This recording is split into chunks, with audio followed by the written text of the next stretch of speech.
guess we've got right here the depth chart for week one. Really what sticks out to me is we've talked about it in the offseason, but just a really new look defense in particular. I know there's a couple guys who have had some starting experience, but what went into the decisions to start a lot of these guys who may not have that starting experience? Yeah, and I'm assuming you're talking about us from a Right. defensive standpoint. You know, obviously, that process goes way back to when we started in January when Coach Neu arrived here as our defensive coordinator. Did a great job. We made some additions through the transfer portal where some of those young men did not get here until after the spring practice period ended, so they got here during the summertime. But really, the defensive staff has done a great job of attacking every rep that we've had during training camp here, with really the first time all those defensive guys being in the same unit, meetings together, being on the practice field together. So really goes into that. Obviously, there'll be a point in time where, you know, some of the guys, whether it's the guys up front, some of those guys will rotate, especially early in the season. And, you know, it's always a starting point that way, but you go by what you see on the practice field and, you know, evaluating the guys and who can take it from the meeting room to the field and truly stacked, you know, the one play at a time you always talk about, next play mentality. Obviously, those guys have done a good job that way. I'm curious about George because I talked with him about it a little bit, but I'm curious from your perspective. Yeah. What exactly is a sniper? Yeah, well, and really, when you think about the defensive structure, he's really playing the nickel position. Coach Knowles refers to it as the sniper. I mean, that sounds like a sniper. That sounds like you're out to get guys. And so when you play in that spot defensively, you know, George is really, in my opinion, perfect for that role. He's one of those guys that, you know, he's a powerful guy. He's got a great build, and he's one of those guys that if you need him to be involved from a run game standpoint, he's got a certain gap in the run game or being a sure tackler. George is one of those guys that has shown that any time we've done live periods here in practice. George is a tough block, and he's one of those guys too that he'll surprise you sometimes. He's sneaky in coverage that, you know, he does a great job that way. So he's really has the complete package in terms of being able to be a great player in terms of run defense, but also a guy in pass coverage, whatever you ask him to do, whether it's a man-to-man assignment or whether it's a zone assignment, he does a really good job that way. For sure. Does it make you feel more confident? I mean, not saying that you're not confident, but does it make you even more confident given the fact that a lot of these new starters have Power 5 experience, top 25 program experience? Well, I think that's important, what you just said right there. Some of the guys in some of these spots, they played college football, so they understand what the speed of the game is, because that's one of the biggest adjustments you have when you take a high school player and you bring them to college. No matter how much you try to prepare them, it's still shocking the first time you get out there and it's live. The speed of the game is just a big adjustment. So all these guys have played college football, and they understand what the speed of the game is. And so that's not something that you have to get them prepared for. Now it's just a matter of buying into the scheme, what their specific role is, and then taking that approach to the field. And when you play college ball, you know, too, not everything's going to go exactly the way you want it to. Can you persevere through 4 quarters of play? Can you battle back when something doesn't go quite the way you had planned it? And so I think that part of it, having some experience and having guys that have played the game, that's also going to pay off that way. Yeah. And then I'm looking just at the coaching staff. Obviously, with Jared as the new OC, he's going to be up in the booth. Who's Yes. doing the primary play calling? Is it split or what's that looking You talking about offensively? Yes. Jared. Yeah, Jared will be up in the booth. Obviously now with the coach-to-player communication, he can talk directly to the quarterback from the booth. And so he's got obviously until the 15-second mark where it cuts off, where he can communicate with the quarterback. So that makes it nice. I felt great about that until I watched the Alabama and Western Kentucky game. And before the opening kickoff took place, they went to the sideline and made both sides take off the headsets because Western Kentucky's was down. And so I felt great about it until that happened. But we've been working obviously all off season with a wristband too. In the event that happens, because it's a real scenario and nobody's going to feel sorry for you when it happens, so you just got to be ready to adjust. So you guys feel confident in your ability to adjust if that does happen? Oh yeah, and obviously we would go back to the quarterbacks being on the sideline, just signaling the wristband number. So we've been communicating probably about 50-50 here during training camp. You know, most team periods will use the headsets. Sometimes during 7-on-7 it'll just be a quarterback signaling from the sideline. So we've gone back and forth during, you know, the periods during practice where they've been team or they've been group work. Yeah. You know you've got some time left to look at Missouri State, but what do you see when looking at their film? this is a good football team. I stayed up, made sure I was rested and ready to go. I knew it was a late start at 9 p.m., but I watched the game, and boy, they put themselves in a position to win. I'm sure on their end of it, they're preaching in their meeting room. We just got to clean up a couple of the self-inflicted wounds that took place in that game, and we're going to have a chance to win against the number 3 team in FCS coming into the season that got beat in the national championship game last year. So Missouri State's a good football team. When I look at them on tape, I'm like, all right, we're preparing for another MAC team here that's going to be a dogfight. Their personnel is really good. They did a great job of controlling the time of possession the other night. Their key players going into the game, us studying them from last year, some of the guys that were on their roster a year ago, and really saying, okay, these are some of their key guys to pay attention to. They were some of the key guys that showed up in that game the other night. The quarterback, Jacob Clark, obviously was very sharp coming back from injury last year. I thought he was awesome, especially on third down. I'm not sure if I've seen a game personally. They had 6 conversions on third down, 6 out of 14. 5 of them were 11 plus. I don't know if I've seen a game at all where you've had a team convert 5 third downs that were 11 plus, and a lot of it was him doing a great job of extending the play, keeping his eyes downfield, ripping a ball into a tight window. He really did a good job that way. Obviously, the running back, Jacardier Wright, is special, man. Not only as a runner, but as a pass catcher, he's really the complete package, and he showed up again the other night. Obviously, from an all-purpose standpoint, he had just under, I think, 80 yards rushing or 90 yards rushing and then almost 70 receiving. So he's a dynamic playmaker out of the backfield. And then you flip over defensively, some of the key guys we had identified defensively, they showed up again the other night. The safety, Todrick McGee led the team in tackles. Taj Chambers, the linebacker, he can play sideline to sideline. He's got great range, and that showed up on tape the other night. So this is a team that they were physical. They played with great effort. Obviously, the conditions out there at Montana with the elevation, all those things that come into play, those guys handled it. Just like any team, they had a couple injuries that took place the other night that obviously we'll be waiting to see how things unfold this week. But the guys that stepped in for those guys really battled and fought, and they had a chance to win on the road in a hostile environment. And a lot to build on. This is a good football team, and we got to have a great week this week of preparation. You got a week of film on them, but they don't have any film on you guys. Do you think that's an advantage? No, for us, they played a game. We haven't.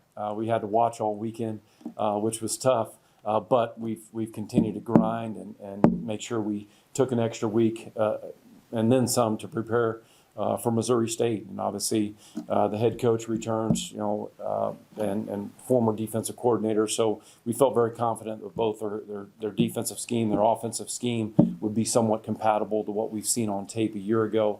So we studied that like crazy to prepare. And then obviously, as soon as we could get the film downloaded to our system here, we continue to attack it. So, obviously I would like to say we got a game under our belt just from the speed standpoint, just from doing it for the first time where the lights were a little bit brighter, but we got to turn it into a positive for us, just having a little extra time to prepare. And, we've been able to do that. And then first time since 2021 opening up the season at home, do you think there's a different feeling for players opening up at home instead of away? I do. I think it's the first and foremost, what would be awesome is have a great crowd here. Our guys feed off that. Obviously, we would love to have a strong showing, especially from the students. Our players need them. Our university needs them. Our program needs them. So it would be awesome to have a great showing here.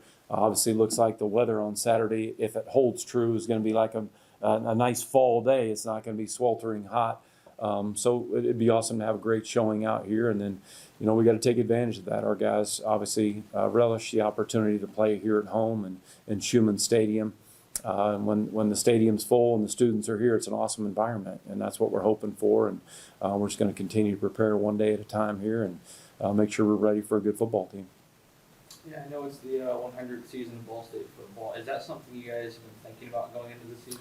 We identified that back when the journey started here. We got here night number 1 from training camp, and certainly want guys to know that maybe have not been a part of our program. Man, this is the 100th year Ball State football, and so there's only going to be one team 100. So let's take advantage of that. It's great, a great opportunity. So you got to make it count, and we just tried to attack it. Introduced it night number 1, but certainly not something that we continue to talk about each and every day. We're just mainly focused on the process, and I know sometimes people get bored with hearing the process answer, but really, when you got that many guys on your team, you really got to try to it's got to be all about that, because it's too easy to veer off course unless you can keep everybody focused on, the same type of mindset every day. And as in our sport, just like all sports, things change rapidly. An injury here, an injury there impacts the depth chart, and you got to make sure each guy's ready. And so preaching the process, make sure you're ready when your number is called. Make sure you're not daydreaming back there in the meeting room taking good notes, because you never know, the very next day all of a sudden your number is called, and if you're not ready, that's a bad feeling. I know a lot of new guys in the program. Do you think they've got onto that progress really well so far in that process? I really do. And I think a lot of it, the credit goes to our veteran players that have been around here, and they've seen it. They've seen it happen year after year, week after week, when somebody that, one of the best exercises we do is night number one, when we show the special teams depth chart. And we showed the special teams depth chart from night number one last year to week 12. And it doesn't even look the same. It's totally different. Guys that might have started not even on it were sitting at number one on the depth chart, or vice versa. So it's just one of those games where injuries are part of it, and you got to be ready to deal with that, and to make sure that visual evidence like that can make sure and set the tone for all the guys in the meeting room. Coach, we talked with Ethan Crow earlier last week, and he had nothing but glowing things to say about this new strength and conditioning staff. Can you speak on how they've impacted? Yeah, Dan Winger took over as the director of strength and conditioning way back in January here. And, Dan has been an assistant with us for the last several years here, but seeing him take over this new role as a director, Dan played in the trenches. So to be an offensive lineman, to play the game in the trenches, there's not a harder position to play. So he's kind of trained all of our guys to some degree like they're all in the trenches. So when you think about how tough and how nasty and how physical the game is in that position, and then all of a sudden you're training all your guys with a little bit of that at every position, I love that, man. That's awesome to see that. And he's got the right amount of tough love, where he also knows how to reel them back in. And every one of our guys in our program knows that he loves them, and he's trying to do whatever that he has to do on his end to get them prepared to play, because it's a grueling game, and when you play it week after week after week, you're never going to feel great. So you got to be able to battle through that, and a lot of that falls back on what he's training them to do, how quickly they can recover, what's a day after a game look like. And on a Monday, on the day off, our guys coming over to get in the pool, our guys doing a great job of doing some recovery work in the weight room. So the way he's trained our football team, all we did this offseason was get bigger and get faster and get stronger. And the numbers are that's all that needs to be shown in terms of that. And so proud of the work that Dan and his staff have put in, and feel really, really confident that it's going to pay dividends for us. Coach, it seems that when we were talking to the guys last week during the media day, that just the confidence that's oozing from them is different from, at least for the first time that I've been here. It's felt extremely high, higher than from the starts of the season that I've been here before. Do you feel that too, and how much do you think that's going to especially carry throughout the season? Yeah, I really do. I know talk is cheap. I really do feel that way, and we've said it in here as a team, as a group, in this meeting room at night during training camp. We really feel strongly that nobody knows about us. And so when you accumulate a group of guys, now you got to remember there were 44 new faces in these seats in here that are going to be putting on a Ball State jersey for a first time. 28 of them would be freshmen, 16 of them would be transfers. So not every one of the 44 would be on the field this year, but just seeing us come together as a group and how that's gelled, there's no egos, the character, the locker room, all those things are right. And I can just see the guys that are our veteran players, that are our leadership council guys that have been here. I can see the look on their face. It spoke volumes to me riding to Canton, Ohio, 4.5 hours with Keionte and Tanner, and 4.5 hours back. I couldn't get enough of it. Just listening to those guys talk. I know how I felt, but then I got it from those guys. That said everything I needed to know, because I'm not in the locker room with them all day, every day. Like when they're not in the practice field, when they're not in the weight room, when they're not in the meeting room, they're together in the locker room. And the chemistry that comes from that is extremely important to have a chance to win. And hearing those guys talk about their teammates and the makeup of the team, obviously I'm fired up. Mike, I did want to ask about Tyron Montgomery. Mhm. He had some good, it looked like he had high remarks in training camp. I don't see him on the depth chart. Is there an injury or you just? Well, we're waiting on some off the field in terms of his eligibility more than anything else. And so obviously there was a transfer situation coming from Missouri to here. And so we got to make sure, with a few days remaining here before game number 1, there's a few questions that remain to be answered here about the eligibility piece of it. Is that just because he transferred a bit late? Yeah, and obviously there's some different layers to peel back there, but because of the transfer and the credits and all that stuff, so it's really it's an unsolved situation yet. So we'll just have to wait and see how that unfolds here the next couple days. Final question for Coach? Coach, you've got one of the more experienced offensive lines in college football. Could you kind of talk about how you've seen them, especially helping out the relative experience you've got in the quarterback position? That's exciting. Anytime you can say that you have an offensive line that returns 117 starts, you can't just go find that in the portal, and you can't just, obviously, when you're coming in as a young player at offensive line, and I talk about the speed of the game, that's the biggest shock, if you will, playing that position, because you don't face guys like that when you're in high school that are that big, that fast, and trying to kill the quarterback. And so when you get veteran offensive linemen that understand, they've seen it all, they've seen every twist game, every stunt, every pressure, you name it. They played through pain, they played through injury, they played, in some grueling type conditions. So excited about that. You can see that when we get on the practice field, that group of guys has gelled together, they've played together, they've worked together, they've trained together, they've watched film together, they've had dinners together, they've had cookouts together, whatever it may be. And so you see them paying it back and paying it forward, if you will, to the younger players and trying to get those guys up to speed, because we've tried to get as many reps as we can to the twos, to the younger guys. And you see those older guys, coaching them up and making sure they do their part to get them ready to play. And so it's nice to have that. That's one of the biggest advantages that we have heading into the season, is just the experience on the O-line. Thanks for asking that. Anybody else? Final question? All right. Thanks, guys. We'll bring Tanner and Keionte for you in a minute. Tanner and Keionte, love the layup. You guys are awesome. How y'all doing? Keionte Newson. Peoples. Oh yeah. I wanted to ask about the defense. I know we've talked a lot about how this is a newer group than last year. A lot of guys, a lot of new faces. How do you feel like you guys have come together with now just 6 days into your first game?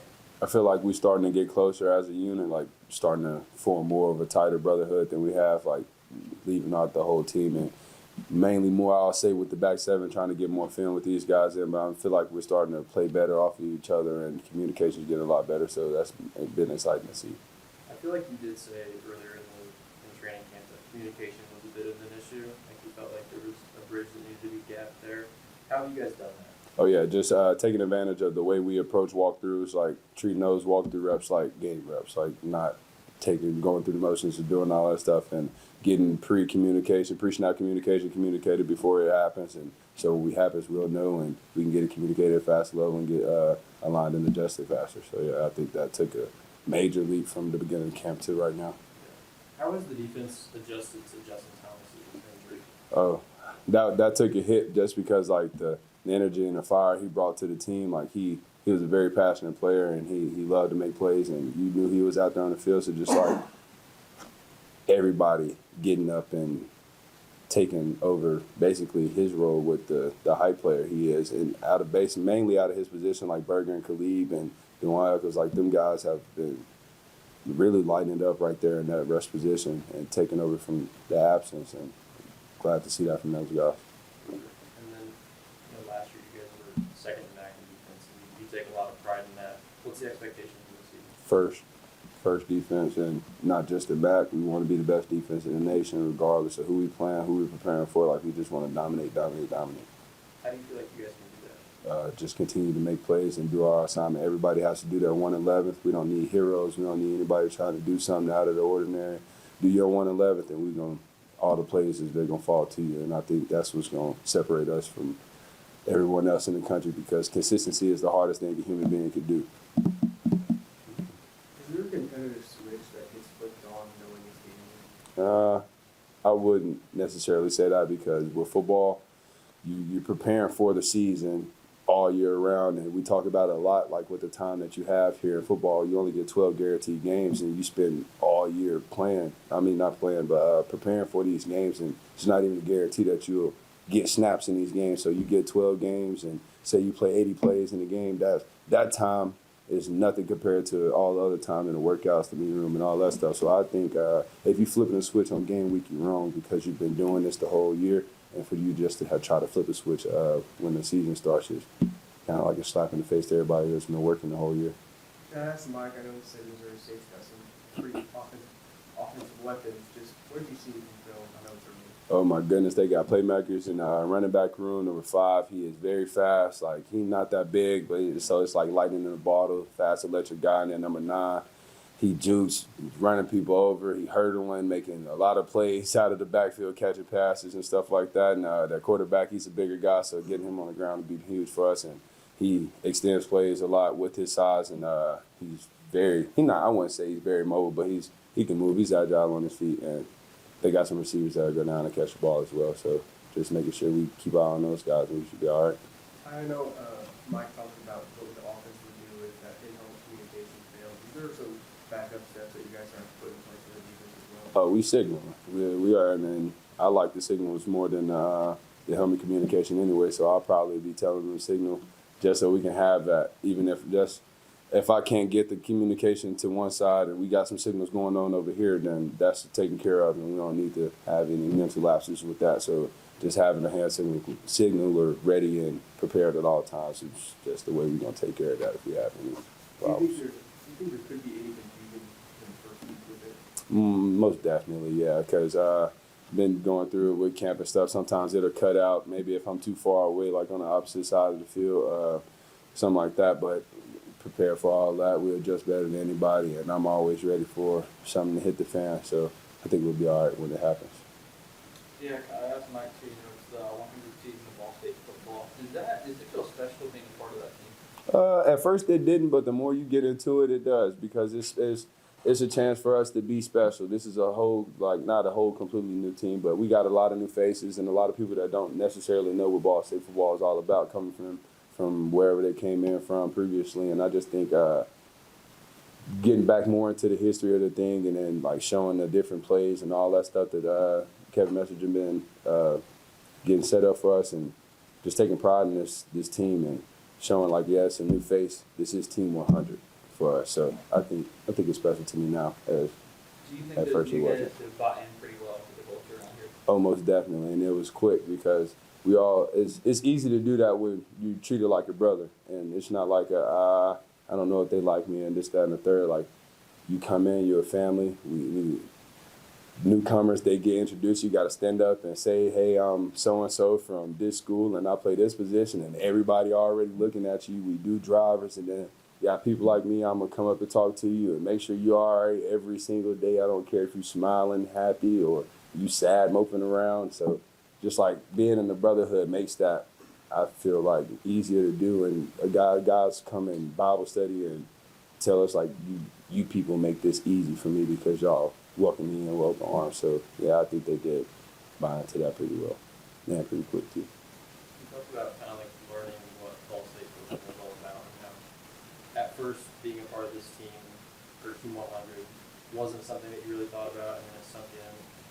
Was there a moment as you first came into Ball State that you kind of realized what this program was all about? I'll say when I first came, because I didn't really know too much about Ball State before I got my scholarship offer. I didn't know much about Muncie, Indiana, and then so when you get the offer to go, I go and look, and it's so they were good, and 2013 and all this, and then they had a span of some bad years, and they were kind of bad leading up to me getting there. So it's been some hard times for these Ball State teams, and just coming in, winning a championship my freshman year, and just seeing the ups and downs since I've been here, it's been special for me to see. And then it's just knowing more of the history with the Team 100, and I think that's what makes it the most special for me. Yeah. You've been here a long time. Oh, I see it like that. Here for a while, Yeah. I mean, people enter the transfer portal every year. They can enter and come back, or they can leave. You haven't even entered. Mm. Why is that? What has kept you I mean, really, I've always thought just because some ain't going as planned, like the grass ain't always green on the other side. And then for me, I had an opportunity to do what I'm doing now, and just to lead a group of guys that I feel like can do something special this year. And why would I go at the end of my tenure, my college tenure, go somewhere else or try to go somewhere else, big or smaller, and try to basically start all the way over? And I've gained all this coaching trust from Coach Neu and the coaches that are still on staff, and built all this trust in between, like for my players and all this, and just all these good relationships and all that. And then knowing that I wanted to be TC1 and the team captain, like the voice of the team, and there's just no way I was leaving and letting the opportunity pass. Final question for Keionte. I know Mike talked about that trip to Canton when he was there. How was that trip for you? Kind of get to know Mike there. Oh, it was very exciting. Him and Tanner talked about golf a lot on the ride there, so I ain't take too much in that conversation, but just like to be around those two and to learn more about them and be in that car setting, that's when you'll get to hear different jokes and different like backstories and hear coach music taste. Like me and Coach Neu on the way back to listen to Michael Jackson for an extended period of the drive, and just doing that, I think that made our bond stronger and been able to have some conversations that probably wouldn't have been able to have if we didn't have the opportunity. So I'm grateful for that, and I was glad I got to go with those two guys. They're great people. You have a favorite MJ song? Oh, Rock With You. Oh, yeah. You see how quick it was? I listen to Michael Jackson all day. Oh, yeah. All right, Tanner Koziol to join us. Appreciate y'all. Y'all have a good day.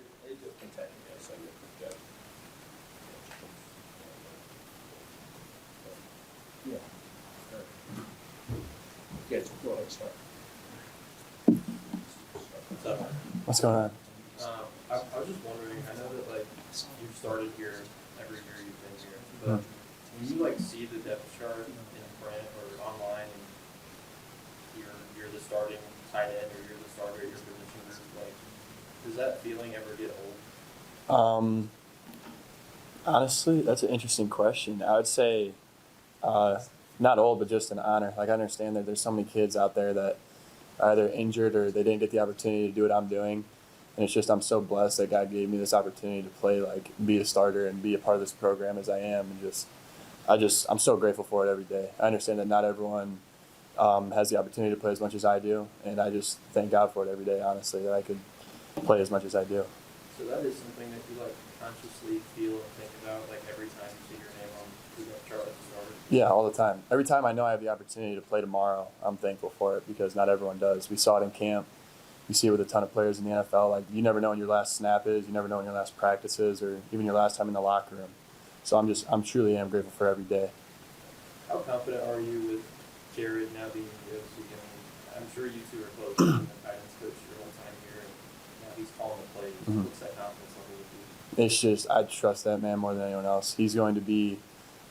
He's just lit a fire within this offense that we haven't had because it's just something about him that just lives and breathes football and the passion for truly what the game is, what the game means, and what football, the game itself, cares about is bleeding through our offense. And like just that passion has been really fun. And it's the culture in the locker room is very high with it about just how we know what we can do, and we just have to go out there and do it. Like, it's not just going to happen. Like, we have to go out and do it and play the game the right way. And just him instilling that in us has been changing for the locker room and changing for the offense.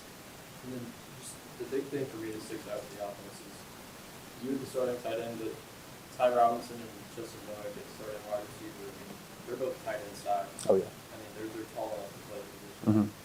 How big is that for this offense to have three guys that are that big? Well, we got a quarterback that can put the ball where he wants to put it. And when you have guys that can go and get the ball like them, it's going to cause stress on defenses. And they know they got to – there are mismatches all across the board. And Keon Magwood still goes up and get it. Like, wherever the ball's at, we go get it. And that's going to be a focal point of this offense is when the ball's in the air, there's no reason it can't be ours, covered or not. Like, we got to go get it. And that's something that they do very well. Something that someone that understands we do very well. And it's really fun because that's when the explosive plays happen. What's your chemistry like with Caden? That's my dog. Caden's going to be a great quarterback in this conference. Played a ton of golf with him this summer. I whooped him all summer. He struggled to beat me, maybe on a bad day. but just he's got his head on so right. He's wired the right way. Coach Elliott has said that a couple times, but he truly is. Since he got here, he's been wired the right way, and he's just been loving football and just not only the quarterback he is, but like the person he is and the friend he is, and the like having a young leader. It's a different type of chemistry, and it just having him in the locker room and his the energy that he brings to the locker room has just been awesome, and it's really fun to play with him. We play at Delaware Country Club. Oh yeah, not like that. We play at Players Club too. We love it. But Delaware Country Club, we got to do with them, and couldn't be more thankful for it. And it's a beautiful course. Yeah. What are some of your goals for your offense? Just I want to turn on the tape and be like, yeah, we played really hard. Like that's the number one thing. Like there are no statistical goals, nothing like that. Just we went out there and we played hard. We didn't let up. We didn't let back because of anyone that we're playing. We played hard. We were a bunch of guys. Like we want the film to speak. We played really hard, and we're going to be a team to mess with. I know Mike talked about just the locker room this year. What are some of the team chemistry? Like, what's the atmosphere like in the locker room? Everyone wants the same goal. Everyone's like holding each other accountable as well, more than we have before in the little things. Just like being clean in the locker room, being clean when you take off your tape, picking up garbage even though it's not yours. Just like the little things are bleeding through this program, and the little things add up. And it truly is the details that just will come together and like make this team like that's where you build culture is the little things, and then the little things build, and that's just been really fun. Like there's no like cliques within this team really. There's just we're a team. Like you see everyone, you say hi with a smile on your face. Like every kid on the team, like I look at it down the hallway and I'm like, that's my friend. Like I know him personally. Like that's my friend. That's how it feels, and it's really fun to have 120 friends, like just all in the same facility every day. Do you think that's been different from years back or maybe better this year? In a way, because also we're at the tail end of the COVID years, so there's not like as many different age gaps. Like you have classes that came in together that have stuck together, but also like we're just a very welcoming team. Like kids come in here and it's not like a running back comes in that wants the starting role. It's not like, oh, like I don't like this kid. It's I'm gonna help this kid be the best player he can be so that I can also be that. And it's just a lot of kids come up here and talk about it when we do our drivers. They talk about how welcoming this team has been, and it's truly it's a blessing to have a team like that, because a lot of bigger teams, especially with impact of NIL, have turned into a business type of atmosphere. And it's just we're a true culture, we're a true family, and we do everything to win. And that's what's been really fun about it. It's the first time since 2021 that you guys have started the season at home. Is there a different feeling starting out at home than away? I don't know. I've never started out at home. My freshman year was 2022, but I really do like starting at home, because just the first game is where you've been putting all the work in, and like we've been here all camp, we've been here all practices, and it's fun to start the season this year in the stadium. And you asked Keionte about Missouri State's offense. What did you see from your offense? They got kids that play hard. Taj Gibson, number 26, is their captain of their defense. Their Mike, he's a good player. He plays sideline to sideline. He doesn't really like to come off the field. He plays hard. You have to respect kids that play like that. And then number 2, Smith, is a good player. Plays with a high motor. And it's just you got to respect kids that play that way. Like there's no animosity in the game, because they're treating the game the right way. And it's fun to compete against those type of kids, because you know you're getting good work. And I think Missouri State's a very respectable team. They have athletes all over, and we have to play a good, disciplined football game. Yeah, kind of asked Mike, I asked him, your guy just loves playing football. But with it being Ball State's first game of the season, does that add anything on the fun season? Yeah, it's kind of just like there's been 99 teams before us that have played, and we know they're watching. Like kids at Ball State still talk about like what happened to that high school game last Friday. Like it's talked about, and we know that there is a sense of just wanting to do it for those guys. Like we want them to have the bragging rights and them to be proud of the team that it's putting out there today. We want them to be able to brag about Ball State football and say that, yeah, Ball State whooped on your boys yesterday to their friends wherever they are. Like there's a sense of pride in that, and people that have worn the jersey before us. Final questions for Tanner? All right, we're all good. Tanner, thank you very much. Thank you guys.